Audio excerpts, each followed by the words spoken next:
Izuku Midoriya is born, and he is born into a world riddled with quirks or superpowers. At least that's what we would know them as. And frankly, it's an interesting thing, because at 4 years old, a young Izuku Midoriya is in the car with his mother, and they're driving to a doctor's office, or driving to a hospital, and she's talking to him. What kind of quirk would you want, Izuku? What kind of quirk? What would you want to do? What kind of hero would you want to be? And he tells her, I want to be the #1 hero. I want to be like All Might. And he believes that a quirk, a strong one, will do exactly that. And a strong one will put him on a chance and a collision course with being just like All Might. That's until they arrive at the doctor's office.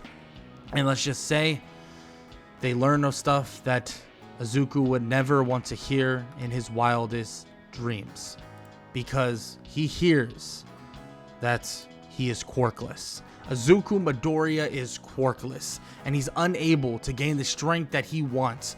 And he tells the kid that he can still be a great member of society, that he could be amazing. He can do amazing things. He can be a fantastic doctor, surgeon, maybe even a great lawyer, anything. That's what he can do, but Hero's not one of them. The doctor would tell him and tell the kid he's sorry. He's genuinely sorry, and he's sorry to his mother. He's sorry that it happened this way. He's sorry that the kid had to learn in such a abrupt way, that this is the reality they live in, without a quirk, without something to truly keep him grounded, without something to allow him to expand his arsenal of strength and power and so on. He won't be able to be a hero. He won't be able to be the person he wants to be. He won't be able to truly become the hero he seeks out to be, in which this would sadden Izuku. But in this reality, Izuku Midoriya, he doesn't back down from this. He thinks to himself that he could still be that hero. He needs to get stronger, get better. He needs to work harder. He needs to do something. He starts initially at a young age, 5, 6 years old, doing push-ups, sit-ups, anything he could possibly do.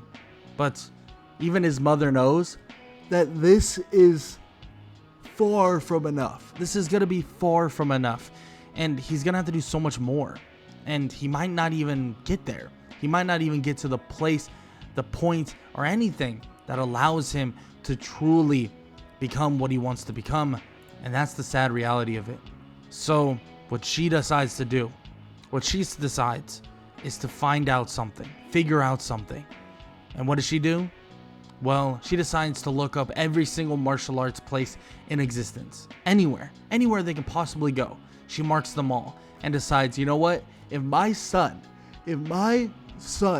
wants to be something greater, something better, if my son wants to be the greatest hero alive, well, I'm not going to devoid him of that. I'm going to give him a chance. And that's what she does. She gives him a chance, going to these martial arts classes, and they actually head in there, and Izuku's eyes widen. He's excited. He can see people basically firing off punches, blocking, and doing all these techniques that seem basic, but at the same time, you need every bit of fundamental, you could even say, right? You need every bit of it. And he watches them, and he thinks, this could be me. This could be it. This is where my life truly takes off, until the sensei says something to his mother, shaking his head and asking her to leave. Inko would walk over and tell him, I'm sorry, the class is full. The class is unable to take on any new students.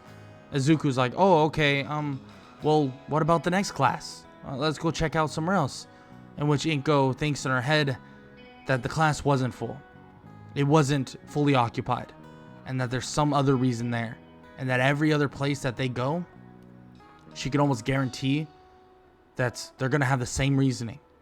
And that reasoning is that he's quirkless. Izuku would head to another dojo. They would be turned down. Too high of occupancy. Another dojo, turned down. Too young. Another dojo, turned down. Over and over and over and over again. And one dojo they run into, a more brutish, more straightforward, more kind of headstrong dojo, the sensei would say out loud to his mother, "The kid is quirkless. Get him in schooling. Get him to do anything else. He's going to be a positive member of society, or if he wants to be, it will not be through a hero. He will never be a hero." In which this would shoot Izuku like a bullet straight through the chest. Hearing this, Izuku would begin to slightly cry, but at the same time, he would try to calm himself, not allowing himself to basically take on this sadness. He doesn't want to fall into that. He's still young, but he understands that some people, other people, they're not going to be nice. They're not going to be go-lucky. They're not going to be happy. They're not going to think the world of you, and they're not going to think that you can do anything. But as they leave, as they're walking out, there's one man that's sitting there and was about to leave himself. And he says that the kid, he should never give up, never let down, never relent. He should give it 1000%. He should give it every last bit of fiber of his being. And if it's in this dojo or the next, he should give it his all. In which his mother would turn and ask the guy, who is he? I mean, seriously. The guy would turn and he would be rolling over in a wheelchair, in which he would say that his name is my guy, and it's a pleasure to meet them. And that the kid, he needs to keep a smile on his face no matter what, because he says he wants to be like All Might. All Might does exactly that. In which Izuku is kind of taken back by this and wonders, who is this guy? What is he doing here? And frankly, like, what happened to him? In which Inko Midoriya would actually set them aside and they would stroll out and he would begin talking. He would say that he got injured a long time ago and he was put in this wheelchair and he's been looking for work, looking for something to do, hopefully being a ko-sensei of some sorts. In which immediately she's like, well, what do you mean ko-sensei? Or why not a sensei? Or why does he keep looking through dojo after dojo? In which he says that no sensei, no dojo, no place will allow someone who is in a wheelchair to teach. In which Izuku hears this and says that no dojo will accept him because he's quirkless. In which my guy would look at him and smile and say that having no quirk does not make you weak. Having no quirk just means you have to work harder. And if you work harder than every single person, then you will be stronger than every single person. In which immediately Izuku thinks that he should be his teacher. Might Guy, he wants to be the student of Might Guy. He wants Might Guy to be his sensei. In which immediately Might Guy looks at Inko Midoriya and Inko shakes her head just a little bit, but then decides, you know what? You're right. Let's give him a shot. Let's give him a chance. In which Might Guy says that it'll be hard work. Extremely hard work. His last pupil went through hell and back to truly become the person he wants or is and becomes. And he wants him to understand that being strong, being powerful is not the only destination. That there's so much more to it, but all of that starts with hard work. Every single little bit of it starts with hard work. Every inch, every foot, every yard, every mile, hard work. In which Izuku says he hears him, and which my guy says with the power of youth, he can do truly anything. Izuku would start the next day at a beach, Dagobah Beach, at the age of 6 years old, training with my guy. It started simple. Runs down the beach, up the beach, swimming from point A to point B. It was simple, but strategy was all involved in my guy's plan. He wanted to make him a great martial artist, but there was so much more to it than just making him a great martial artist. He could tell the kid had an unending spirit, an undying will. He was willing to sacrifice it all to become the greatest hero. And the kid showed it day in and day out, training every single day for years. Izuku training with my guy, becoming a master borderline of martial arts, studying day in and day out of any techniques he could be learning, everything. But guess what? Even my guy understands that it's not enough. Just being a martial artist, just being someone who can fight, who can scrap, who can protect themselves from a normal person does not make you powerful. And he knows that. Izuku would train all the way up until about 14 or 15 years old, to the point where everything was like second nature. His fighting style was amazing. His strength was amazing as well. His stamina, his body was built to its absolute peak, but it still wasn't enough. My guy would tell him that in all reality, that will set in on him, and the idea of being a hero is still out of reach. In which he asks, why? After years of training, what do you mean it's out of reach? How have I not done enough? My guy tells him, though, that quirks are gifted. This is earned. And there's something that he once used long time ago that allowed him to crank his strength up to the maximum, to make him strong where others felt like his lack of quirk truly meant nothing. That it felt as if he had a quirk. It felt that them having their own quirks was a disadvantage. That is what Izuku can gain. But he tells Izuku that training in it is scary. It might be tempting to push yourself further than you could possibly imagine, but one wrong step could be fatal. He tells Izuku all the training they went through was preparation for this time, for him to step into the realm of something known as the 8 Gates. My guy explains, here, the 8 Gates gives you power unimaginable, but as you progress, the 8 Gates will take a toll on your body, take a toll on something that is within. He tells him that it's going to be very, very complicated, but he has all the tools to understand it, and he has 1 year to realize it. Yes, 1 year to realize everything. 10 months from the entrance exam, but also a couple months before that actual 10-month period. He tells him, this is how the gates go. Gate 1, gate of opening. Gate 2, gate of healing. Gate 3, the gate of life. Gate 4, the gate of pain. Gate 5, the gate of limit. Gate 6, the gate of view. Gate 7, the gate of wonder. In which he stops. He stops talking, and immediately Izuku asks, you said there was 8 gates. Why'd you only tell me 7? In which my guy would stop and say that there is an 8th, but we are to never touch the 8th gate. Ever. Because the 8th gate is the gate of death. He tells Izuku that he can tell by his personality, he can tell by the person he is, that to save one person, that he would step into the realm of the 8th gate. He would, without hesitation. And he can't lie to him. Maybe he would have too, if he could still utilize that strength. But he needs to understand that all the strength that comes from him now until then is he should not sacrifice his own life for the betterment of just one person. That sacrificing yourself like that would just be proof of the hard work that you didn't go through. Proof that you didn't work hard enough, that you had to push yourself to that limit, to the point where you couldn't save somebody without sacrificing your own life. He tells him that he is too proud of the kid, too proud of the person that stands in front of him to watch him die just to save one. Because he should stand tall, stand forever, stand as long as the body has will, because he can save so many more.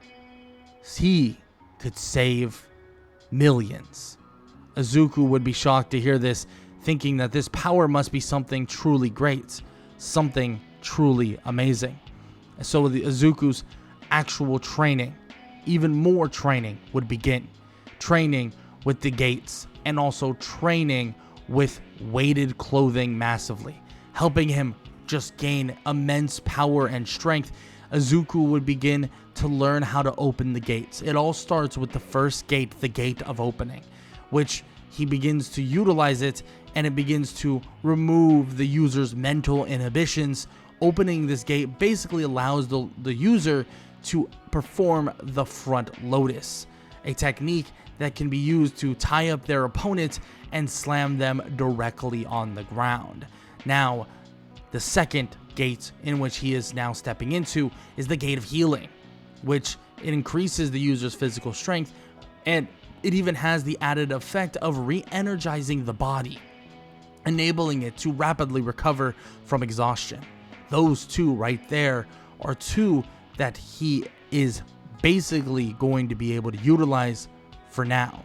Over the course of this training, this large amount of training, he will be able to learn so much more. In those 2 months before the 10-month period, Izuku learns those first two gates, learns them and gets them down, and he understands that there are limitations to them all. He can feel the warmth of his body, but he can feel the sharp pain that threads through it at the same time.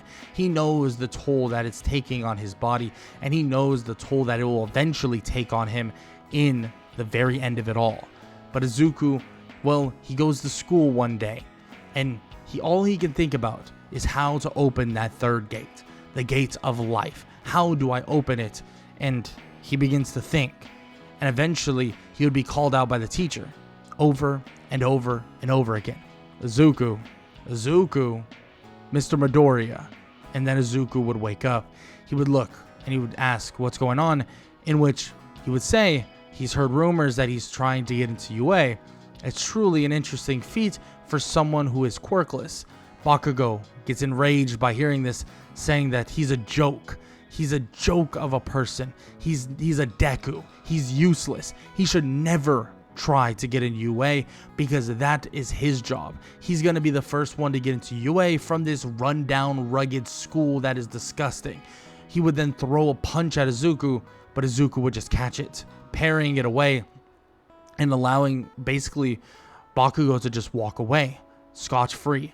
In which a lot of people question this. If Izuku is able to do that, then why doesn't he just finish Bakugo off? Not kill him, not end his life or anything, but legitimately just put him down one time. Nice one clean punch, boom. But they question it, and they kind of come to the decision like maybe he's just scared of him. Maybe he's just terrified of Bakugo. In which it's probably delusion for them saying that, but that is the kind of stigma of that is built around everything that's going on. And Izuku is just locked in. He doesn't care about all this. He doesn't mind all this. He doesn't care about anything else that is on the outside. All he wants to think of, all he can think of is being ready for the UA entrance exam. And after the teacher talks and all that, BS goes on, he would eventually leave even before Bakugo could even try to bully him and do stupid stuff. He begins writing in his journal, thinking and finding different ways and creative ways to open this gate, thinking that every single, gate has a kind of position. The gate of opening is the brain's left hemisphere, and the gate of healing is located in the brain's right hemisphere. Everything has kind of its own distinction. He wonders, the gate of life, truly the gate of life, where would it be located? He begins to think to himself, where would the gate of life be located? In which he eventually circles a couple places that he feels could harbor the gate of life, and he thinks, what took the normal life, the life that my guy once cherished away? And he thinks to himself, his ability to walk. Severing the spinal cord, well, it would force paralysis. Unable to walk, unable to move, unable, to live. In which, to him, that would be life over. Him not being able to move, not being able to walk, it'll be life over. He knows that it's not, but maybe that's where he has to put his mind. Where would he feel like he couldn't be the person he wants to be? And that is within the spinal cord. circling it heavily, thinking the Gate of Life must be located there. He doesn't know what it does, how it should be approached, and maybe this is how he'll unlock the Gate of Pain as well, but this is something to think about, something to really think about. He's so deep in thoughts, he doesn't even hear the thing that is creeping behind him. That is the sludge villain. The sludge villain currently creeping and also about to grab onto Izuku, but in a one foul swoop, the sludge villain goes to grab him and he misses. Izuku dodging out of the way, and he asks, "What the heck is this creature? What the heck are you?" In which the sludge villain says, "I need your body," and becomes chasing after Izuku. Izuku would leave, bouncing off the walls, jumping out of the underground tunnel below the bridge, and Izuku would dodge his way out of there. And when, the sludge villain would attack him, he would begin opening the gates. Opening the gate of opening, then the gate of healing. But he would think, this is his time, this is his chance. The gate of life open, turning his skin, or kind of the skin that he has on, and like his actual skin, of course, red. When he opens it, he feels something kind of changing. His pupils disappear, his hair standing on end, and his veins begin to bulge. Opening the gate, it has given him something. It has given him power that he's never felt before. He dodges one time and then again slides away from the sludge villain. And in one kick, boom, he would send the sludge villain toward the wall, exploding it into pieces. As he does this, it would lay down there and crumbled into different little segments, and Izuku stands there. He did it. He freaking did it. He can't believe he did, and then he collapses. Izuku realizing that he really was not ready to open that gate, and yes, it wasn't necessarily painful to a large degree, it definitely took a lot out of him. He begins to pant as he sits back up, and as he does, he sees the sludge villain trying to crawl away in its little tiny little bits. But as he does, he sees someone else approaching. All Might. All Might has arrived to the scene, seeing what Izuku has just done. It's impressive, beyond impressive. Izuku being at a point where, there's really no one else that could possibly have done this well. I mean, seriously, how was he able to do that? What kind of quirk does he have? In which All Might would obviously ask him, and Izuku would say, he doesn't have one. He's quirkless, and he has full determination to be a quirkless #1 hero. All Might would be shocked. Quirkless? Quirkless, and he did this? No. How? What does this mean? How did he do it? How is this possible? Izuku says that he's trained since the age of 5. He's trained day in and day out. His sensei, he's told him to never give up, and he'll never let down his sensei. He'll never let him down, and there's no excuses. There is nothing to be held back. He will be the #1 hero, and that is a promise, is a absolute promise. Izuku would stand tall on this as they would gather the sludge villain and put him in bottles. All Might would say that the kid is impressive, beyond impressive, and he believes that they'll be talking sooner rather than later, because they might have an interesting conversation that they'll definitely have to speak about. And before he jumps away, Izuku would ask, he knows he's quirkless, but do you think he can truly become a hero? In which All Might looks at him and smiles, and he says, according to him, he can be the #1 hero, right? All Might would jump off as Izuku would realize that that was minor confirmation from the #1 hero All Might, that there should be confidence in what he's doing, confidence in what he is partaking in. Izuku has truly awakened something different, something special. No one else has done this. This is truly the power of the 8 gates, and he's not even halfway through them. Not even close. all he can think about is training. All he can think about is fighting and getting better, getting stronger. And that's what he does. Racing off to Might Guy once again, starting his path of 10 months of training before the UA Sports Festival. 10 freaking months. Training with the Gate of Life, eventually leading to the Gate of Pain and learning of many other things. Gaining many usages of the 8 gates.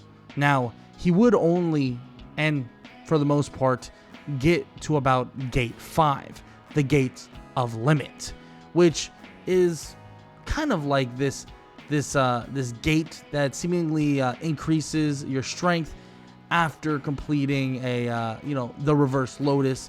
But there is some very major things that are wrong with this part, because let's just say the first time Izuku uses it, he gets compound fractures and it gets really bad. So it does put him at a state of needing to be healed and proper medical attention for a while. And my guy basically tells him that what he should do is stick to around the 3rd gate. Gate 3, if he needs to, push it up to the Gate of Pain, but stick to around the 3rd gate. And basically what we want to do is get him to the Gate of Wonder. The Gate of Wonder is a lot more, you could say, manageable. And not manageable in terms of easy, but manageable in terms of, well, let's not give you compound fractures. And there's a lot of work to be done, but for starters, he has a very good grasp on the 3rd gate, and he should stick to that. And it should give him plenty of strength, plenty of power to proceed how he wants to proceed, in which Izuku agrees. The Gate of Life should be enough, and he can use any of the other techniques, like the front lotus or the reverse lotus and stuff like that, if need be in the near future.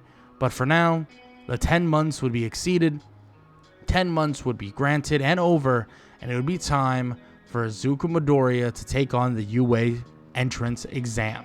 The UA entrance exam would all start very simply. He would walk up and he would see the big school, this big area that seems to be for testing, excited, but also worried for the written portion of this exam. He's studied quite a bit, but still, anything could truly happen in this type of scenario.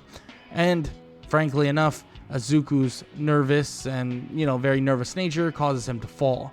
But this would eventually lead him to getting caught or kind of used a quirk use a quirk on, and this was Ochako saving him from face planting on the cement. He would awkwardly, talk to her and stuff like that, but it would be pretty obvious that he doesn't know how to talk to girls very much, and that Might Guy is kind of his only inspiration of it, and it kind of leads to a very awkward moment between him and Ochako. But, of course, this would eventually lead him to the written portion of the exam and then the practical, in which the practical, once those gates would swing open, he would go sprinting out, awakening and opening the 1st, 2nd, and 3rd gate, leading him to destroying robots like it's nobody's business. And there's somebody watching as he destroys robots after robots after robots. Not only the teachers of UA, but also All Might himself, wondering how the kid got so powerful even without a quirk. The sensei that he has, the one he speaks of, must be very, very, very good, because when he watches Izuku would have a choice, because a giant robot is about to step on the same girl that saved him from face planting on the cement, and he watches him do something that nobody could possibly expect. To him, or to Izuku, he decides to risk it all. Just like Might Guy said, he always does everything to the maximum. Opening the Gate of Wonder, something he has barely prepared on at all. And he begins to show off this blue-like aura, this blue sweat that secretes from his body. And immediately, in one punch, he would send a compressed air kind of shot in a single kind of pocket of compressed air straight toward the giant robot obliterating it, forcing it backwards, and it crashes into buildings. And Izuku stands there, proud, happy, wondering how he was able to do such an amazing thing, that the power he has, it's so great, that he truly has worked hard for it, but he's truly been blessed by the best sensei ever. And he goes to help out Ochako, picking her up, and, well, as he does do this, she puts his arm, or her arm, around his back, and he feels immense pain, as if all these muscles, if anybody touches him, just anything, it hurts extremely badly. But he tries to hide it, moving her to Recovery Girl, putting her down, and waving her goodbye very quickly and running off. And, well, All Might is currently watching, wondering, truly wondering what kind of power this kid has, but also realizing that every single thing that he thought about, every single thing he was thinking, well, Izuku Midoriya might be that person. He might be prepared, he might be ready, and he might be the one to succeed All Might, the one to succeed himself, the one to gain the powers of One for All. Izuku Midoriya should be the next successor to All Might. And that's what truly All Might thinks, and Aizawa can see it in the face of All Might, that he's made a decision that many people would be very, very disgruntled about, at least if they truly knew what was going on. Aizawa would look around and wonder what this kid is truly all about, looking into his paperwork and seeing that he's quirkless, wondering, how did All Might know? You could tell by his face, tell by his expressions, that it wasn't surprise. Not necessarily. He knew the kid. He knew that he was quirkless. He knew that he was quirkless but powerful. How the hell did he know? Aizawa sits there thinking very, very, very, very seriously, but as All Might has seemingly chosen his successor, but will Izuku really accept One for All, or will he not, and guide his powers in a different direction and decide to continue on the path of mastering the 8 gates?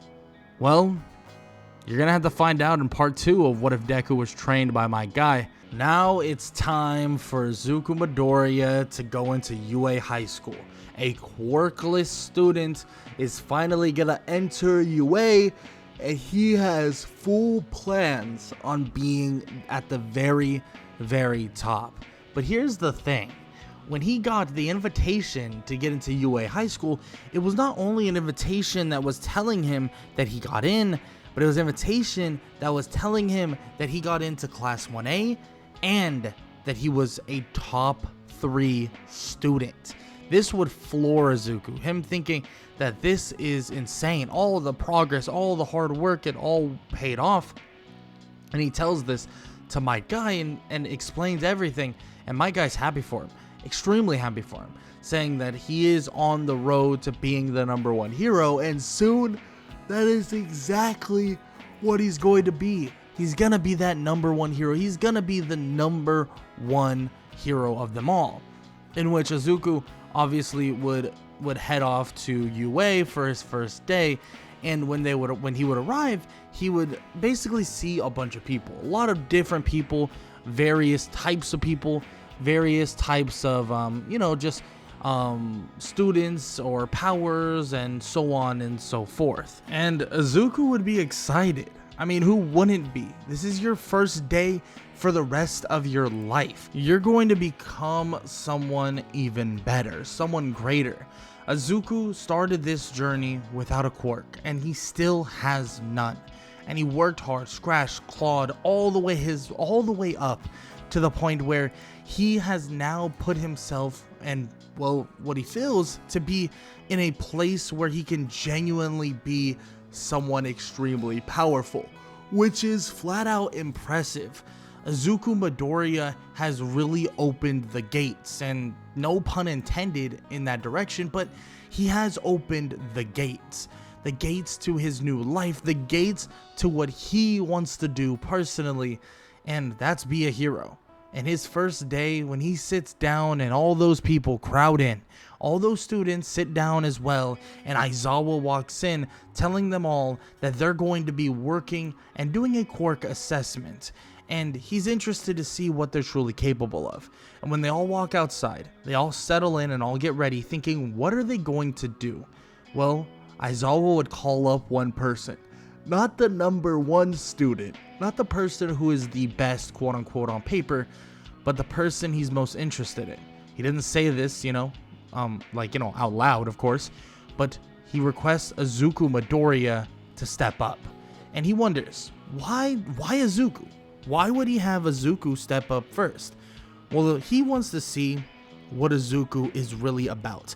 He wants to see what the kid can actually do. What is he capable of and what can he truly do? And Izuku Midoriya would step up and he would grab the ball. And he would tell Aizawa that he's going to give it all he has, or at least to a certain extent, he will give it to all he has. In which he clocks back and he throws the ball as hard as he possibly can, and it would go about 200 meters, in which Aizawa would be impressed. But he also tells the kid and asks him, doesn't he have more power than that? He's seen it. He's seen it on that doorstep. He's seen him utilize that power. Why not use it now? Izuku would look at him and say that yes, he does have that power. Yes, he does have that strength. But this isn't the time. This isn't the time for him to unleash all his power. He knows his limitations. He knows once he starts opening the gates that they need to be opened for a reason, and they need to be trained for a purpose. And that purpose is not now. And that is something that Might Guy has truly taught him. Something that he has truly learned from Might Guy. And Might Guy has made it even more of an emphasis now that he only utilizes those gates when he has to. Do not utilize them in training scenarios. Do not utilize them in scenarios where you don't need to. Do not. Unless you have to save someone, unless you have to care for someone, unless you have to make sure, save, well, obviously someone like Ochako, which that scenario Might Guy would have been fine with. Izuku understands that he needs to hold on to those limitations, because if he decides to use the 8 gates all willy-nilly, you never know what can truly happen. In which Izuku holds on to those limitations, but still shows off an immense amount of strength.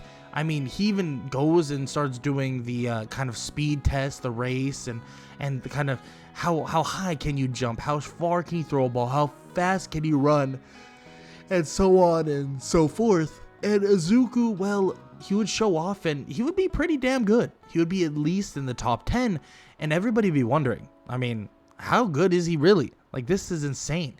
He's doing this without a quirk, and he's on a totally different level. Or at least that's what it seems like to a large extent. Which, that is the truth. Izuku Midoriya is on a totally different level. I mean, at least in terms of his base power. And he's even doing this with weights on his ankles and weights in his clothing. Something that even the teachers at UA were hesitant about allowing him doing it, but Might Guy, obviously being his sensei, he would be very, very insistent on Izuku actually utilizing these weights. But still, Aizawa is impressed, and everybody else settles down and watches the rest of the people, participate and stuff like that, leading to, well, Invisible Girl actually getting the last place. Now, Aizawa would reveal that nobody's going home, that there's nothing to worry about, that he was trying to get the most out of them and the best out of them, and it seems that Izuku Midoriya doesn't believe that he needs to use his best, which Izuku tells him once again that is not the reasoning, that if he feels that way, that he apologizes, but that is not the reasoning truly, in which Aizawa is kind of pushing his buttons, kind of pushing to see what Izuku will say, what he will reveal, and how he will feel about certain things. Izuku is curious because Aizawa is approaching things in a very interesting kind of situation, an interesting approach, and everybody is kind of like thinking maybe Izuku does think he's better than everyone else. I mean, he's quirkless and he still made it to UA and with flying colors as well. I mean, does he really think he's that good for a quirkless person? In which Bakugo, of course, would ride off the back of that, and many others would ride on that idea as well. But Izuku himself, he would not think himself to be better than anyone. He would be very mature. He would be very kind of helpful. He would be very responsible, and he would be very nice to every single person that's around him, making it so that there's a good chunk of people in Class 1A that really enjoy being around him, that are really good friends with him, but others thinking that maybe he's a little cocky, maybe he's a little too much, maybe he's actually thinking that he's better than everyone else, so much so that he doesn't need to use his full-on strength, you could say, right? In which there's very few people that feel that way, and Bakugo is a big component of this, and soon people will start realizing that it is not the case, and Izuku really is just a genuinely good person, and a good person to the point where, they'll be able to get along with him really well. Now, after all this training is said and done, the quirk assessment is finished, the next day they would actually have a session with the one and only All Might. All Might would want to train them in the art of heroes versus villains and more of an active duty type of role, in which Izuku is excited for this as well. This is really good training, and that's a big thing for Izuku. Training. He has honed and worked his body to the absolute limit, and he continues to do this over and over and over again. I mean, in the words of Might Guy, it truly is showing the power of youth. And Izuku continues to show this on almost every single occasion you could possibly think of. Izuku just working hard and also showing off to a large degree. And of course, this would lead him to actually taking on someone by the name of Bakugo. Yes, taking on Bakugo once again, which it would be Bakugo and Tenya Ida as the villains and Ochako and Izuku as the heroes. And this is where things kind of change in this type of training scenario. It is not your typical hard work training scenario.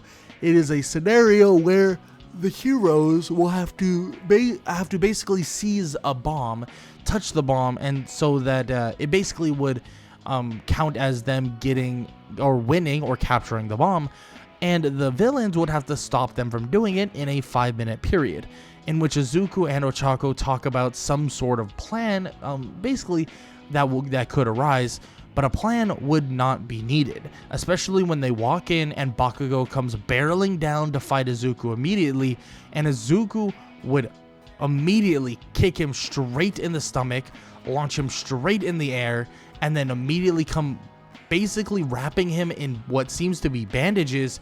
And for the first time in a little bit now, Izuku would awaken or open the gates. And as he does this so that he could actually utilize one of his techniques known as the front lotus. And as he does this, he begins to spiral Bakugo to the ground, as he would slam him directly into the ground, but on his stomach and not his head. Not wanting to necessarily kill Bakugo, because that probably would have, ended his life. So he didn't really want to do that. He didn't want to hurt Bakugo to that extent. So he spared him to a large degree, in all honesty.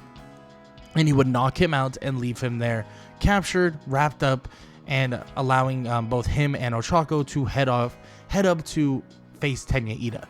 They would face Tenya Ida, and Tenya would try his absolute best to fend them off, but Izuku's speed seems so unnatural. It's odd for him. He's able to do things that really surprise him to a large degree. How is Izuku able to do the things he does? How is Izuku able to truly do the things he has been doing? And he already knows that after he defeats Tenya Ida, he's going to be hearing it from Might Guy when they go through what happened today. Because Might Guy's not going to be very happy that he utilized any of the gates because of what he said initially. But on top of that, he feels that Bakugo really needed to learn that lesson. And on top of that, I mean, Aizawa was kind of hounding him about utilizing the gates, about utilizing the power, which he doesn't know how that's going to go, but he knows that he's going to have to be running around Dagobah Beach quite a bit in the near future, which is truly unfortunate, which that is the case. After it is all said and done, after their training sessions are over, after he touches the bomb with Ochako, after they win, well, he would have the rest of the school day. He would head back to do his training session with my guy. And yeah, he would learn, or my guy would hear from Izuku what happened, what occurred, in which he would tell him that he knows what he has to do.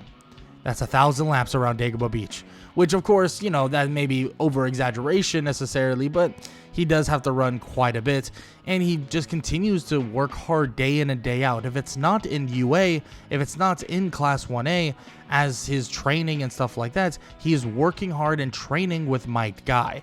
And let's just say, All Might is currently watching all of this, thinking that Izuku truly is the perfect successor. His body honed to its absolute limit already, prepared for something like One for All.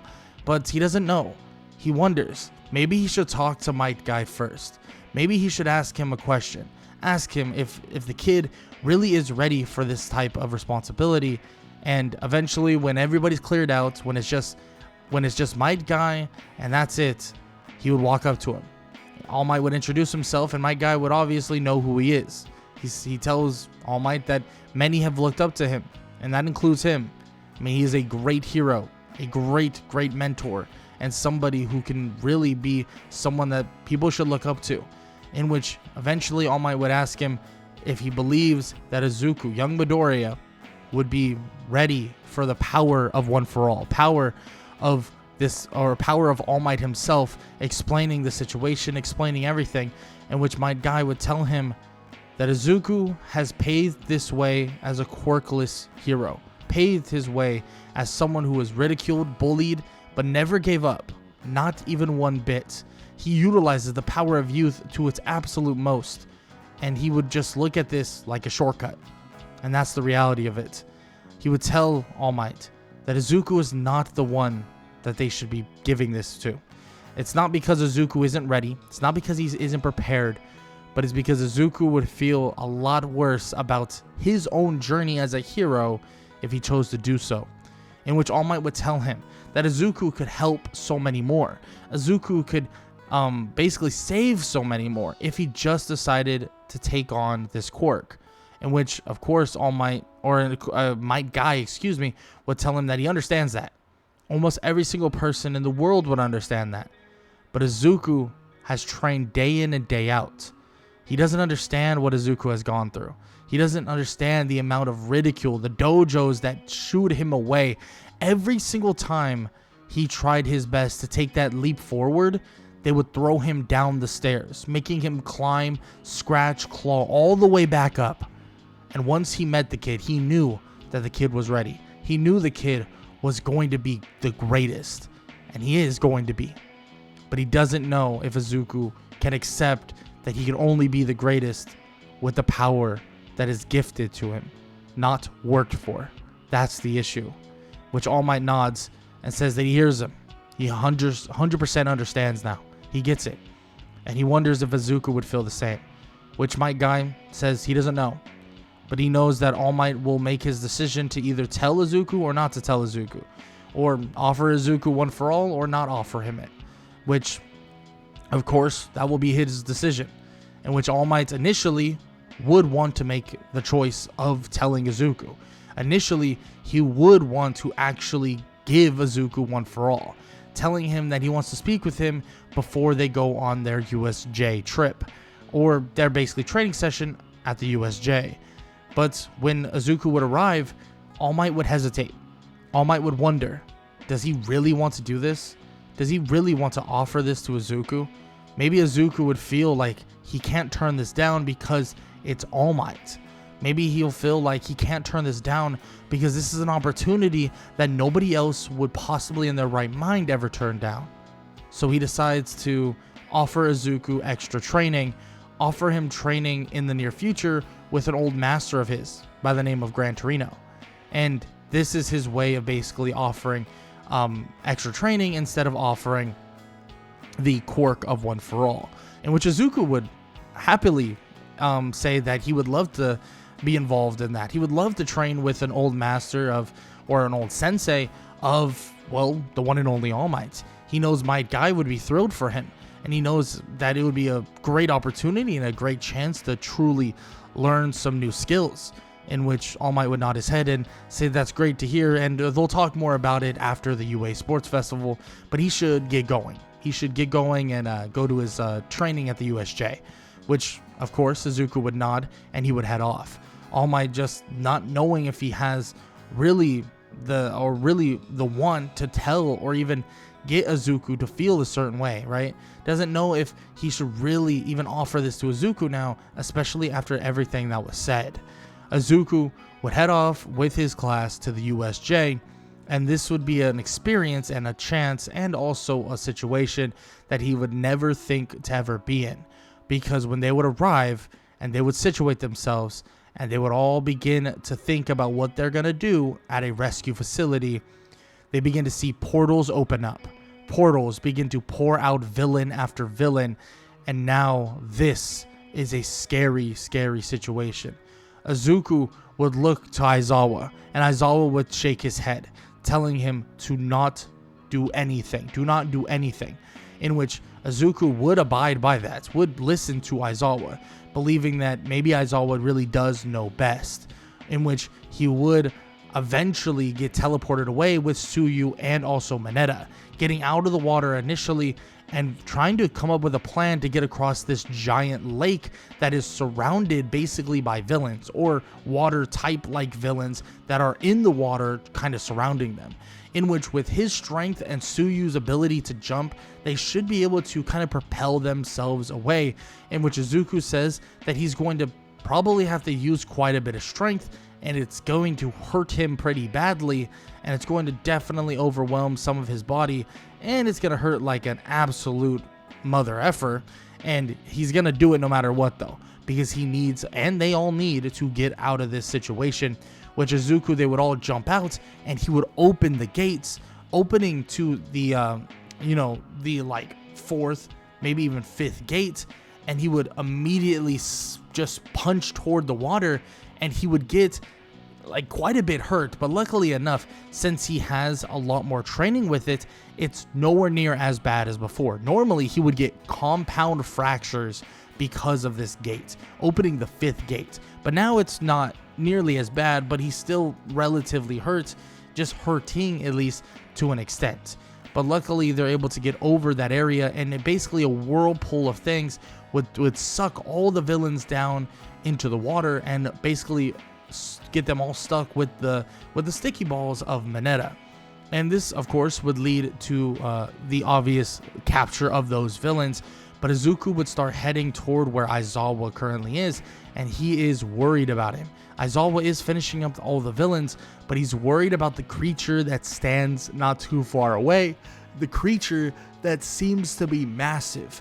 He tells Tsuyu and Mineta to leave, and he says that he needs to go and he wants to help Aizawa, and he jumps into action, beginning to help clean up the rest of the regular villains. And Aizawa tells him that he shouldn't be here, but he tells Aizawa to not worry about it. They'll worry about the fight first, and then they will worry about the punishment that he'll get for, disobeying, basically. Which Aizawa would shake his head, and he basically under his breath says that he's just like All Might. But of course, Izuku is unable to hear him, and they're just basically taking out the rest of the villains, leading to the Nomu coming barreling in at Aizawa and Izuku. He would smack Aizawa and Izuku, but Izuku would kick Aizawa out of the way just enough to avoid brutal damage, but Izuku would get hit pretty damn hard, sending him flying, and Izuku would stand there, and he would basically jump away to get kind of a better situation, or get better situated, in which he would stand above to see the Nomu, and the Nomu seems to be ready for another fight. Izuku looking at his legs, looking at his arms, and wondering, this right here, he wonders if this right here is the time. if this is the time for him to take the weights off. He doesn't have Might Guy here to tell him. He doesn't have anyone here to tell him. But as he's thinking about, as he's contemplating it, he sees something in the distance. He sees a portal open up right by Tsuyu and a hand about to grab her by the face and about to basically disintegrate her utilizing his quirk. And as he sees this happening, Izuku realizes that this is a choice that needs to be made by him. Might Guy seems to now trust Izuku. It seems like Might Guy has students in the past that heavily relied on his word. But truly, Izuku is in a position to trust his own. Izuku has from a very young age come to the conclusion that he wanted to be a hero, that he would do everything in his power to be one. And trusting his instincts is something that Might Guy, maybe he's been trying to teach him for a very long time. Something the kid hasn't learned just yet, but something he'll have to wake up to. And as he stands up there, as the portal would open, he would reach down, taking off the weights that are strapped to his legs, taking out the weights that are on him entirely, and he would immediately drop the weights. As he drops them, everybody around him wonders, what is he doing? What is happening? Aizawa would look towards Shigaraki, canceling his quirk, and as the weights would smack against the ground, it's as if he was a blur, a green blur, in a matter of a split second, dashing forward, kicking the hand off of Tsuyu, grabbing it and yanking him through the portal. Izuku would slam Shigaraki to the ground, and Aizawa would tell him to watch his hands, do not get grabbed. Izuku would stomp on one wrist and kick the other, and then basically kick him directly in the face, knocking him out, immediately tying him all the way up, completely just and utterly just unable to move now. Izuku would look towards the Nomu, and he would realize something. This right here, the power he has, this is what this moment has been waiting for. This is what he's been waiting for. He needs to trust himself. He trusts Might Guy. He trusts his sensei. He will never let him down. But to be the number one hero, he needs to trust his own instincts, trust the training that has been bestowed upon him, and he needs to take the next step on his own. As he thinks about this, and as he says this, and says that he'll never let anyone down ever again, Izuku can feel his body swell up, but at the same time get stronger. It seems that his sweat would begin to secrete from his body, and it would create this bluish looking aura, and everybody would be in shock and awe, thinking there's no way. That's the same thing he used during the entrance exam for that brief amount of time. We saw what he was able to do. Maybe he could win. Maybe he could take this monstrous creature down. Izuku would clash with the Nomu, as basically Kurogiri is being handled by some other students, and also, well, Aizawa and other people as well. He would clash with the Nomu, and the Nomu would get basically pushed back just a little bit. Izuku going back and forth, but he can tell that his body will just not keep up. He is far from used to this actual form, far from used to opening this gate. He knows that after all this is said and done, his body is going to scream at him like hell, and it's going to hurt really bad. Izuku continues to push himself, continues to trying to stop this Nomu, and it seems like nothing's working, but eventually he starts breaking through. It seems that there's certain spots that if he's smart and he is calculated enough, if he punches with enough force to a certain location, he can finally kind of subdue the Nomu to a certain extent, landing blows that would actually stagger the Nomu backwards. The actual friction kind of resistance failing sort of in a way, just a little bit. A quirkless person going head to head with someone like him, someone like this Nomu, is insane. Kurogiri can't believe it. A tied up Shigaraki can't believe it. Everything that they read It said he was quirkless. This makes no sense. Wait, Shigaraki realizes it. He must be him. He must be the successor. But what he doesn't know is that Izuku is no successor. Izuku is no student, at least not to the person who he thinks that he's talking about. Izuku would block one more attack from the Nomu, getting sent flying backwards. As he recovers, he would stand right by the door, stand in front of many of his fellow students. His fellow students about to step up, trying to help him, but before anyone could, All Might would come walking out, landing right next to Izuku, and he would say, "I am here." He would tell young Midoriya that this is where he takes over. Izuku looking at him and nodding as he collapses to the ground, just enough to where he can start regaining his breath. He tells All Might to give it all he has and don't let that thing win.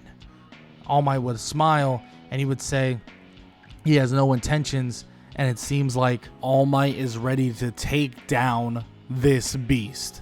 And that's exactly what he does. Destroying the Nomu, clashing and bashing the Nomu. And with Izuku's initial work on the Nomu, it seems like the skin and also just the body of the Nomu is a lot more, or a lot less resistant than normal. And it seems that All Might's able to actually defeat the Nomu in a pretty quick capacity, and a pretty quick succession. And well, let's just say everybody watches it happen. Everybody is excited the way it happens because everybody is defeated, and they have even Shigaraki, well, kidnapped or captured, excuse me, is probably the better word for it. They have Shigaraki captured, wrapped up in this kind of capture-like tape, but on top of that, Kurogiri is currently on the ground. But in a last-ditch effort, Kurogiri tries to get Shigaraki out of there and also tries to get himself out of there as well. But with the arriving heroes, it seems like they put all of that to a halt and they're unable to escape. And it seems that the League of Villains, and everybody in the League of Villains, at least at this moment, the villains that arrived here today with the Nomu, with Shigaraki and Kurogiri, are all captured and under wraps, at least for now. And Izuku, Midoriya, and many others are looking forward to one thing and one thing only, and that is the UA Sports Festival. But when he would head off to basically go get healed up and kind of recover, he would be told that he may need a little bit extra time to prepare himself, and that, well, it seems as if he's actually not in full capability to participate in the UA Sports Festival. So yes, Izuku Midoriya may not be able to participate in one of the biggest moments of his first year of high school, but he still has the one offer, and the one offer that All Might decided to basically grant him, and that is training with Gran Torino. So recovery is bound, and he'll be watching the UA Sports Festival with Might Guy next to him, at least for now, but he's ready for even more training to come very, very soon with the mentor of All Might himself, Gran Torino. But that is going to have to wait for part 3 of What If Deku Was Trained by Might Guy. Izuku Midoriya is actually sitting on the sidelines watching the UA Sports Festival. It is truly unfortunate, but recovery time is very important, and well, he didn't necessarily hurt himself to the degree that he could have, but they definitely want to have their precautions, believing that Izuku should definitely sit on the sideline for the UA Sports Festival. And unfortunately, the world isn't going to be able to see this, well, brand new quirkless potential hero. Someone that really has been making a lot of headway. Izuku has been basically being touted as somebody who possibly could break the mold for being a quirkless hero, which is pretty damn impressive and pretty damn awesome to think about. But Izuku, unfortunately, is not going to be able to show off his skills. but he would be able to start training with Gran Torino right after the UA Sports Festival, so he's very excited for that. He would watch the UA Sports Festival, but he wouldn't really be that entertained by that idea or even what's going on. He just continues his training, his review, his kind of things that he needs to kind of get down in his own brain, and he continues to do this for a while, and eventually he goes off to train with Gran Torino, in which this training is something else, because even Gran Torino initially thought that the kid had one for all, but unfortunately he does not. Izuku really hasn't gone down that pathway yet, and he or All Might hasn't really brought it up to him really in the first place. At least they haven't really talked about it seriously, especially after All Might's talk with Might Guy. But Gran Torino would train him just like he would train anyone else, and he would mentor him, teaching him different ways and even helping him with the 8 gates. It might sound insane, but that's what Gran Torino's wisdom and kind of mental, like, you know, psyche breakdown and stuff like that could really help with help Izuku for, is learning to control the 8 gates even better. And if he's able to teach someone how to basically utilize one for all, he could definitely help out, not, you know, perfect or anything like that, but help out with the 8 gates, in which that's what he does. He helps out massively with some kind of tidbits that he believes that Izuku could be utilizing to control the 8 gates and control this power that he holds, and it, let's just say, helps him massively, especially for the earlier gates. He doesn't really have as much strain as he used to back in the day, but at the end of the day, he wants to get to the point where he can use the 7 gates, which I know it is the 8 gates, but he doesn't want to kill himself, so he wants to get to that 7th gate. And eventually, throughout this training, Izuku would actually get a better grasp on the 7th gate, or the Gate of Wonder, and it would be pretty damn beneficial throughout this entire time. And basically makes it so that he could use, for the most part, up to the 6th gate without much strain at all, which is pretty damn impressive, especially for someone who has no durability factor really or anything like that. And it seems like he continues to grow massively even when he has someone other than Might Guy training him. And eventually they would actually go on a bit of a patrol that would take them to Hosu City. But Hosu City is currently in the act of being completely and utterly raided, or basically being taken over. And yes, Shigaraki and many others are not intertwined in this invasion, but All For One is truly intertwined in it. But he still sends Nomus and stuff like that to basically scout out what he wants to scout out and get things situated for himself, and also create a little bit of chaos, in which Izuku would help a lot of people to safety. And eventually this leads him to coming across Tenya Ida and his fight with the Hero Killer. Izuku knew that Tenya was a little bit off, that something was wrong, and he didn't know how to put his finger on it. He didn't know what to put his finger on, in terms of he wasn't sure if his buddy was really in a bad mental state, but it's obvious that he was, because he was hunting the Hero Killer, and the Hero Killer seems to be more or less hunting him now. And Izuku, well, he begins to kind of help fight off the Hero Killer, and with his extended martial arts technique and his ability to utilize the gates, he definitely begins to get a marginal upper hand on the Hero Killer. But eventually he would get cut and he would lick his blood, in which Izuku would be frozen, unable to move, wondering what the hell can he do? What does he have to do? He has to do something, in which he would tell the Hero Killer that he really wishes to win this way. He wishes to hurt kids. He wishes to hurt the future generation, in which he would tell him the future generation would never be like them. I mean, seriously, he's protecting somebody that basically is trying to kill another person. What a horrible person he is. He's no true hero. He's no All Might. Izuku would then tell him that nobody is like All Might. There is only one All Might, and that's truly the fact of it. And, well, he tells the Hero Killer that he's protecting Tenya because that is what a hero does. No matter the decisions, no matter what happens, he will protect. And if it was him, if it was the hero killer on the ground about to be killed, he would have done the same thing for him, in which immediately the hero killer tells him that's just far from the truth. He knows people like them, their quirks that they flaunt and this and that, in which Izuku says, "What quirk? I'm quirkless." In which immediately the hero killer calls him a liar, putting a blade up to his neck and telling him to tell the truth now. He saw the fighting strength and power that he was able to do, but Izuku shakes his head and he says, "Look into my eyes. Tell me if I'm lying.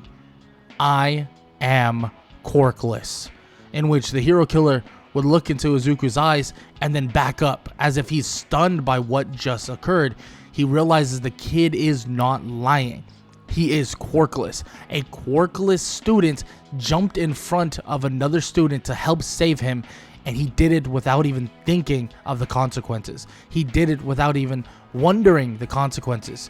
The hero killer is in complete shock as an iceberg would come barreling over and slam him into the wall. Izuku would get up and then land a kick straight to the face of the hero killer, slowly but surely staggering him and almost knocking him out. The hero killer kind of sways back and forth and says that if a true hero like him can really exist, maybe there is hope for these other, future heroes. So-called future heroes. In which he would pass out, and as he passes out, Izuku would sigh in relief. He would look to see Todoroki, and Todoroki would nod his head as if he's acknowledging what Izuku just did and how he was able to handle it on his own. Izuku tells him that if without him, he's not so sure if he would have won, but Todoroki says that it looked like the guy was conjuring up a bit of a plan, and frankly, he probably didn't even need Todoroki's help. He just, needed a little bit of time. Izuku nods and says, the help is still appreciated nonetheless, in which they wrap up the hero killer, getting him in a kind of a restricted place, and then putting him into a police car where he will be put in prison for basically the rest of his life.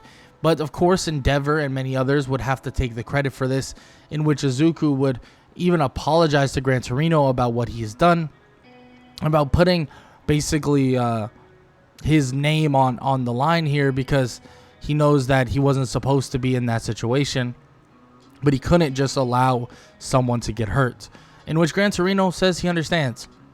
Actually, he understands too much. He reminds him very, very much of Toshinori, or, All Might. He reminds him heavily of All Might and what he was and how he was when he was a kid. And frankly, it seems more and more Izuku is becoming very similar to him, even though maybe he's not his direct mentor, but he's still becoming a great person. Izuku thanking him and telling him that he wishes to not let anybody down, and he wishes to just get stronger and stronger, in which Gran Torino says with the power that he's learned, whatever it is, truly whatever it is, he'll be more powerful than you could possibly imagine. In which Izuku nods his head and says he just needs more time to train, more time to work at it, more time to hone his skills, in which, of course, Gran Torino says that he will have that time, plenty of it, because he will not have to worry a single thing about being the hero he wants to be, because he already is becoming that hero. Gran Torino would take him back and do a little bit of extra training before he is sent back to UA, but eventually he is sent back, and they're told that the unfortunate incident basically forced the internships to be cut a little bit short, in which Izuku shrugs his shoulders, believing that it was, it's all good nonetheless, and it all works out in the long run, in which Izuku is excited to see what's next, especially with a coming final exam. The final exam would be a written portion first, which would be simple enough in terms of you got to study for it, you got to get right in terms of the exam, but the real thing is the practical. Now, initially everybody believed it to be against, robots. I mean, normally it is against robots, but this year they're doing things a little bit different. What are they doing? Well, they're going to be actually training and competing and fighting against the other teachers. Yes, the other teachers, which is pretty insane when you put it into perspective. And Izuku wonders, who's he going to go against? I mean, who's going to be his partner? And eventually it's revealed. Izuku and Bakugo on the same team going against All Might. Now this is something. This is something else in which, well, Izuku would be standing waiting for his opportunity, and someone is currently watching right now.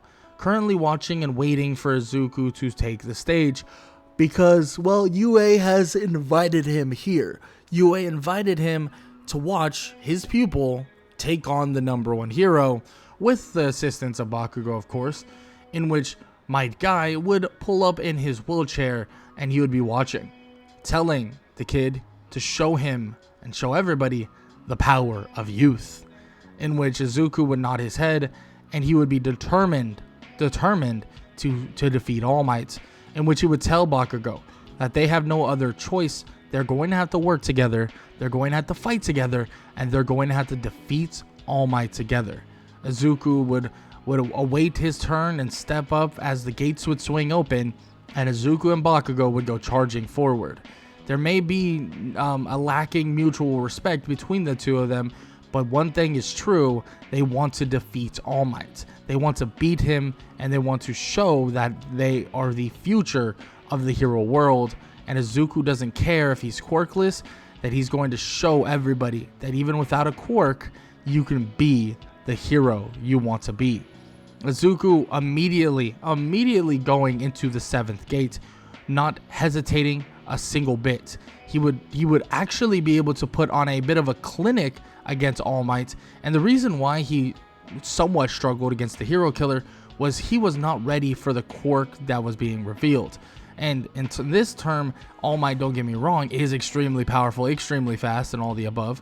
But the 7th gate allows Izuku to keep up, and it seems like all the training with Gran Torino, with all the fighting training, with all the kind of recovery training, and also the focusing on not getting your body obliterated training, well, it's definitely helping massively. He's basically putting All Might on the back foot, and everybody's watching as Izuku is showing off, showing everything that he has, showing everything that he's capable of.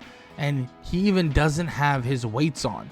His weights on the ground, no longer there. He knows what he needs to do. He knows what he needs to do, and he kicks All Might straight in the head and leads with a punch to the stomach, and then another kick straight to the chin of All Might, sending him flying upwards. Izuku would follow him up as he would wrap him in bandages, but as he does, well, All Might would break free, grabbing the kid and throwing him to the ground. Izuku would scream in pain, the pain that he feels because his body is extremely sensitive at this point. He feels insane amounts of pain, but as All Might comes down, he would jump up toward All Might, landing a kick straight to his stomach, landing actually directly on the wound that is actually there, and something he's been dealing with for a while, leading to Bakugo shooting a massive explosion at All Might, giving them a bit of an opening. This opening would allow Izuku to follow up with another punch, then another kick, and then another body shot. As he does this, All Might is actually crumbling just slightly enough, but as he crumbles just over, he would land a perfect punch to Izuku, sending him flying toward the exit gate. Bakugo would see this, and he would explode the ground, creating a giant mist of smoke as he would blast over toward Izuku, grabbing him and then shooting them out of the arena, aka the exit gate to get help, quote unquote. And of course, this isn't how Bakugo wanted to win, but he can still say that he saved Izuku, and he can still say that Izuku definitely is worse than him because he was able to save him, in which he'll be able to hang this over his head for a while, which is something that Bakugo definitely is happy about. But Izuku is a bit frustrated that he was unable to actually beat him. But let's just say Might Guy and All Might are extremely impressed beyond absolute belief. So much so that All Might almost even asked the kid to be his successor, almost asked him in this moment. But as Might Guy stands there, well, or not stands there, you know what I mean. As Might Guy basically hangs out there, well, All Might would look at him, and Might Guy would shrug his shoulders, as All Might would decide not to bring it up once again, not wanting to really put this kid in this type of situation, wondering if his best choice is to really grant Mirio the one for all quirk. But he's not so sure, not just yet. But luckily, Izuku and many others are going to have an exciting time at the forest training camp, because the forest training camp would allow them to do a ton of training, and without any kind of extra things going on, without any extra people intervening, you could say. Izuku would definitely be able to do a ton of training during this forest training camp. This basically allows him to gather even more preparation for the usage of the 7th gate, and more preparation to use the entirety of all the gates. And it would be perfect for his entire training session. That includes getting chucked off the mountain. That includes everything they do beyond just the kind of destroying the earth-like monsters and stuff like that. Even beyond that, they continue training, and it's the entire forest training camp. They're able to train throughout the entirety of it, and Izuku benefits from this massively.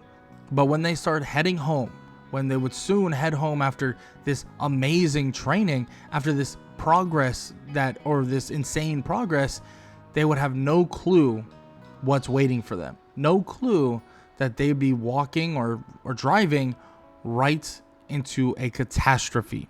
Because when they drive in, a Nomu would come barreling out of nowhere, smacking into the bus, tipping it over, and it seems like the Nomu itself is trying to attract one person and one person only, and that is All Might, trying to attract All Might out and get him out here right now. And Izuku, well, he wonders what are they supposed to do? What is going to happen?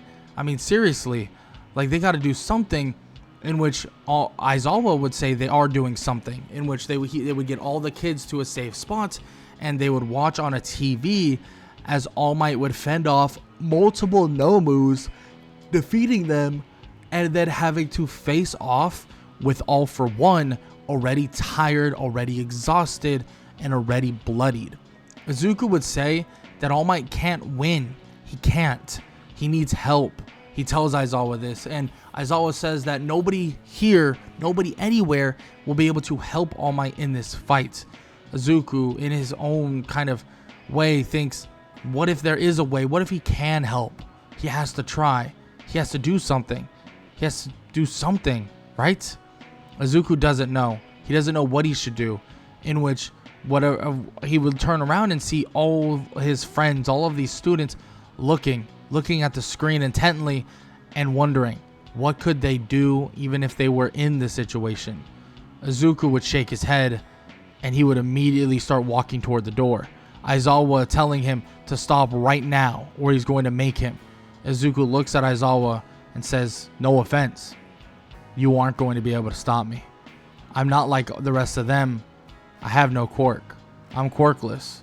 Good luck trying to cancel it. In which he goes to walk away as a scarf would wrap around him. Izuku would sling Aizawa forward and kick him toward a wall, and shakes off the scarf. But as he shakes off the scarf would wrap around him and basically wrap around his shoulders. Izuku says that he apologizes, but he knows how to use this thing. Trust him. Aizawa would immediately tell him to not do this, that he's really pushing his luck. He has the potential of being something greater, being a symbol for the people that are quirkless, being a symbol for those who are shown as less. If you go out there, you will die. Izuku shrugs his shoulders and says that if he dies, it was just his time, and that he would do anything just to save one life. Izuku would head out there, and he would activate the 7th gate, charging in as he would kick an All for One who was just mildly distracted, but All Might is completely out of commission already. He is completely out and almost to his absolute limit. Actually getting to the point where his quirk is petering away as they speak. He tries to get his muscular form back, but it's so difficult to maintain. Izuku tells All Might that he'll buy him some time to rest, but All Might says it won't matter. It won't. Izuku tells him once again to rest because he has this. Don't worry. Izuku would basically lock eyes with All For One, and they would begin to fight. Might Guy, watching this on the television, wonders what he can do. Can he really get over there? Maybe he can help the kid. Maybe he can do something. But he shakes his head. His days of helping are over. Now it's up to him. Now it's up to this kid. All of it relies on him. All of the dreams, all of the hopes, all of these people, they are carried on the shoulders of Izuku Midoriya right here and right now. Izuku clashing with All For One, he does something insane. He even cracks the mask of All For One as All For One would take it off and says that he did good. The kid did good, and his power, it's impressive. But this is where he'll die. Stabbing him with a tendril in his side, sending him flying backwards toward All Might as All Might would get in the way and catch him. A bloody All Might catches Izuku and tries to hold his wound shut. Izuku would say that everything's gonna be fine. Everything's fine. As he's slowly healing and kind of getting back some of the blood. But it seems like All Might and Izuku's blood has mixed with themselves. All Might would say that something might happen right now, kid. Something that really, really and truly is the only way for you to defeat him. Izuku looks at him and he can feel his body surge. His body surges with power in a matter of seconds. This, well, he can feel it. He can feel that he's going to have to open the 8th gate. But this power, this isn't the 8th gate. He's not even close to it yet.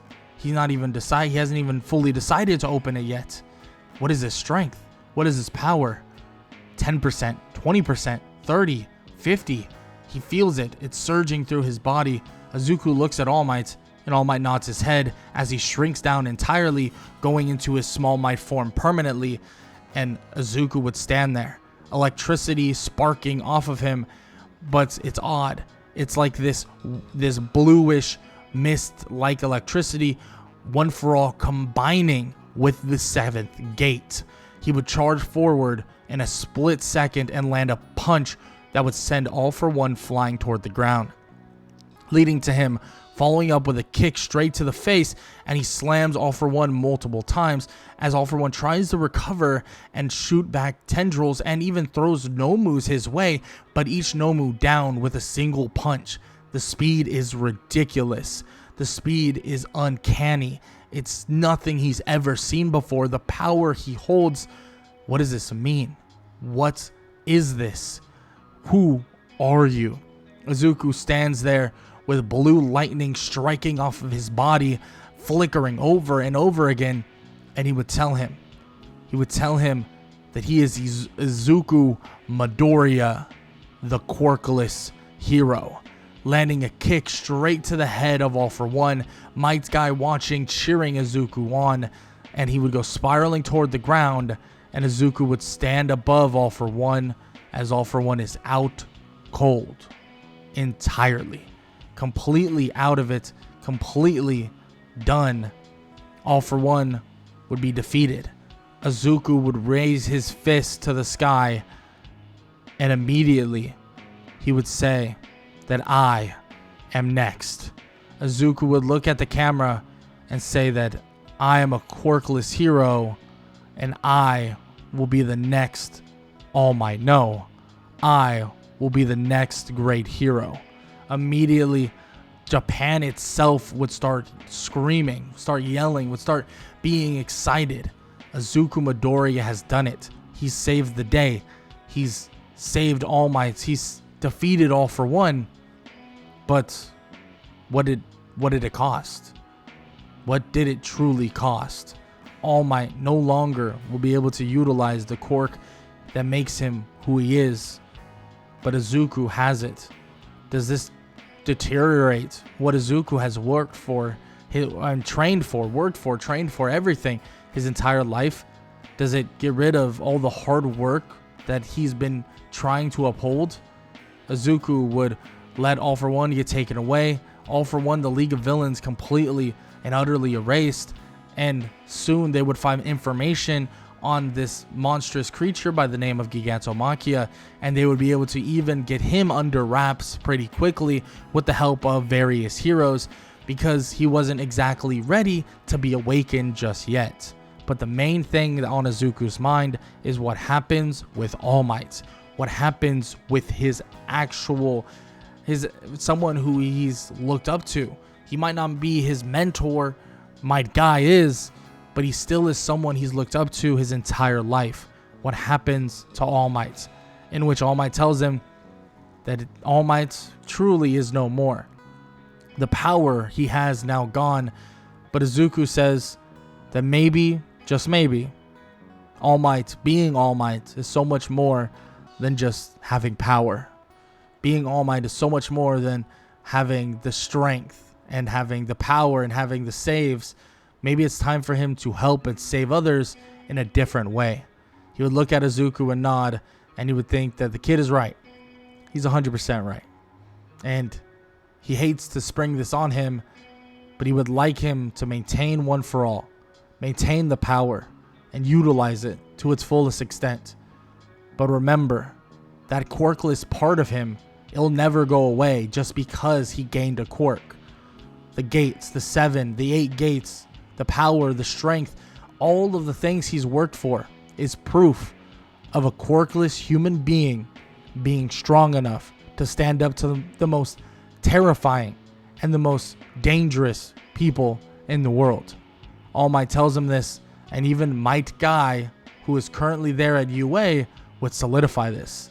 All Might says that, well, since he's a little bit out of his comfort zone with teaching, and he's not as strong as he used to be now, he believes that Might Guy should start working with some of them as well, maybe training them, and maybe, just maybe, eventually teaching others the 8 gates.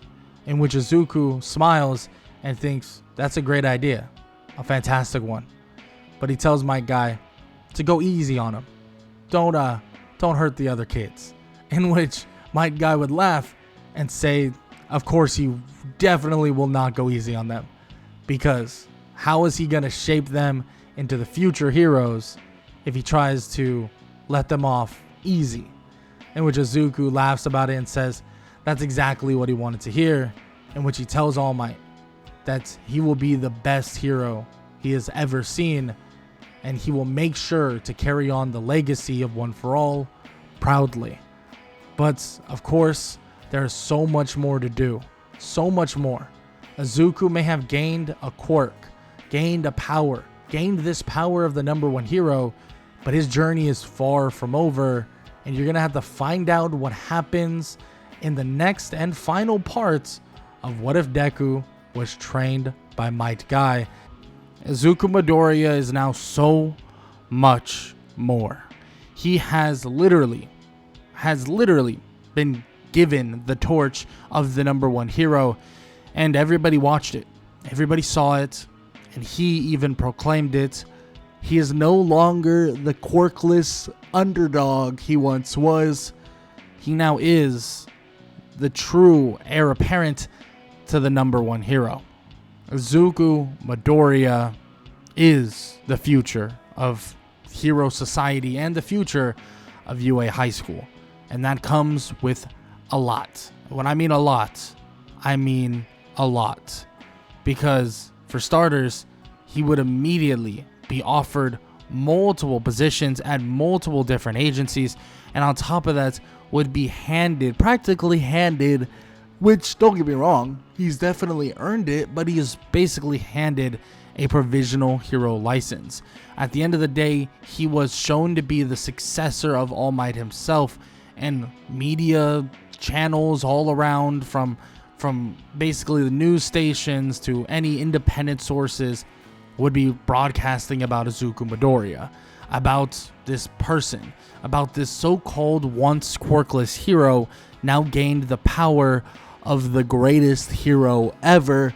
It's something that many people think about, many people talk about, and that's what it is.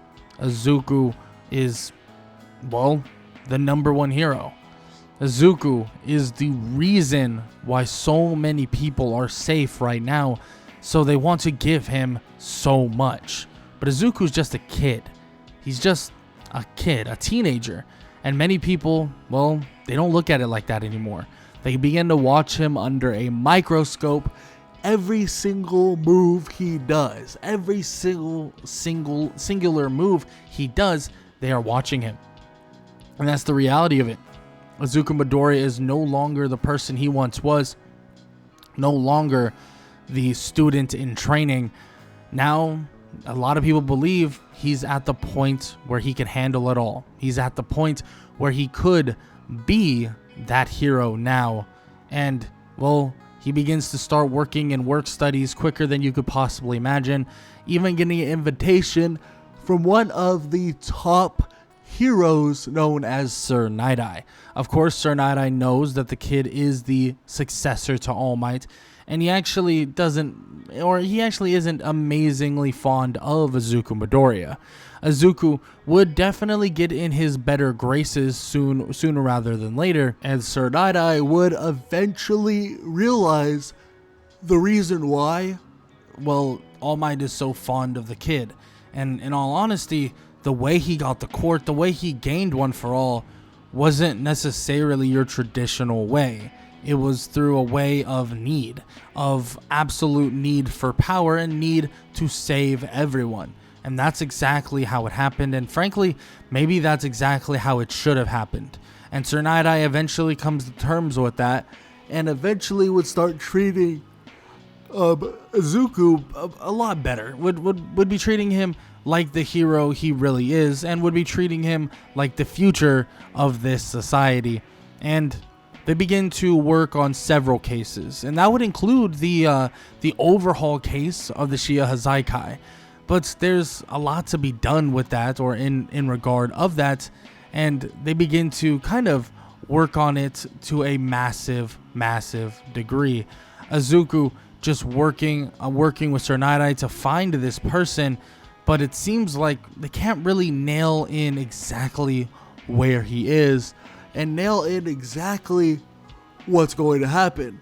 And that would eventually lead them to coming across actually Overhaul with both Mirio and Izuku together. But with Mirio holding Izuku back, it would eventually lead to Overhaul leaving with the little girl by the name of Eri, and them planning to invade the Shiya Hazaikai base before anyone else would get hurt. And with frankly, with a lot of these other people currently learning a lot from, well, Might Guy, being more intertwined in UA and other things, Izuku and many others would be far more prepared for this type of fight, far more prepared to actually take on what's ahead of them. And let's just say the invasion of the Shiya Hazaikai base would go far smoother than you could possibly imagine. Izuku and Mirio getting to where Overhaul is currently located, and obviously putting the absolute beat down on him, and kind of putting him in a scenario where he isn't in the most fond place in the world, in terms of he's actually getting beaten pretty damn badly, and there's really nothing he can do about it. Izuku's use of the 8 gates, on top of that with stacking One for All, allows him to be in a different stratosphere of strength and capability. And frankly, he just continues to show this more and more and more. And he continues to show this as they wipe out the entirety of the Shiya Hazaikai base, leading to Overhaul being massively weakened. And in a last-ditch effort, Overhaul tries his best to kind of infuse himself with a bunch of other people, but it doesn't work out the way he wants to. With a healthy Mirio and Izuku Midoriya ready to go, it seems that there's really no way around it. There's no way of truly defeating them. And it seems like Overhaul would fall victim to his kind of own hubris. And it seems like Overhaul, well, he got caught way quicker than he could possibly imagine. And the end of the Shiha Zaikai would be imminent. And frankly, the end of villainy would be coming to a close very soon. With Izuku being part of and or kind of being in a position where he continues to rack up these obvious kind of really good standards on his own, and basically being known as someone who helped defeat All For One and now helped defeat Overhaul, Izuku's fame continues to rise and Izuku's name continues to rise. People hearing about him being quirkless, people hearing about him, well, now not being quirkless, and so much more. It seems like Izuku continues to climb the ranks, continues to basically just barrel his way up and up and up the ladder. And it seems that just at a young age, Izuku is has a chance to really make an impact that nobody has ever made before in their lives. Izuku Midoriya's impact on this world and on Japan is going to be tremendous. He was once a quirkless hero, one that would have no fear in his eyes, taking on the greatest villain and strongest villain to ever exist, and Izuku did it without hesitation. He was helpful in the invasion of UA or the USJ. He was helpful and basically one of the big reasons in the defeat of All For One and also in the defeat of Overhaul. So in terms of skyrocketing somebody to the moon, that's exactly what would be happening for Izuku Midoriya. And yes, he would continue his training with his classmates, continue working hard and working with many people. And frankly, Izuku Midoriya would have a good time training with his classmates. But the Class 1A versus Class 1B, well, it's a different type of training this time around.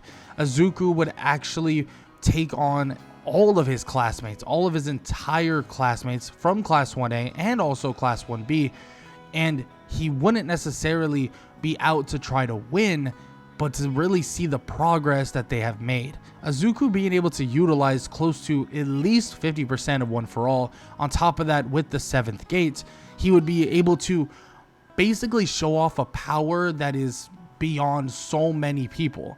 But in doing so, he's actually able to see some possible candidates for the 8 gates as well. Seeing that Kirishima and some other, or Kirishima, Tetsu, some other capable fighters are gaining the powers of, well, the teachings of Might Guy. Someone who he really has grown fond of and someone he sees as a role model to himself, even a father figure. Izuku would see this expansion of power, knowledge, and also kind of expertise, and he would feel that soon the next generation of heroes will be beyond anyone's comprehension. But still, with so many people there, it may be hard for Izuku, but it won't be hard enough, because Izuku Midoriya would show off some awakenings that he has of his own, showing off some actual abilities or quirks that he has emerged or seen emerge from One For All. Showing off this insane power that many wouldn't even believe would exist. Showing off Black Whip and even Smokescreen and, well, possibly even another quirk awakening very soon. But it seems as if as he's awakening these quirks, he's truly putting himself in a different stratosphere. And it seems like with everything going the proper direction, everything going the right way, everything seems to be on the up and up. Izuku would watch as the years go by, and as he would go from a 2nd year to a 3rd year, and then eventually graduating, many of the villains that were left over, many of the people that needed to be handled, many of the monsters that needed to be caged or handled, dealt with, and, well, were no longer an issue. With the fresh hero Izuku Midoriya finally entering the plane of being an actual hero, Izuku would stand on a podium but not the podium of being the number one, the podium of being a hero that is finally going to be given the chance to climb the ranks.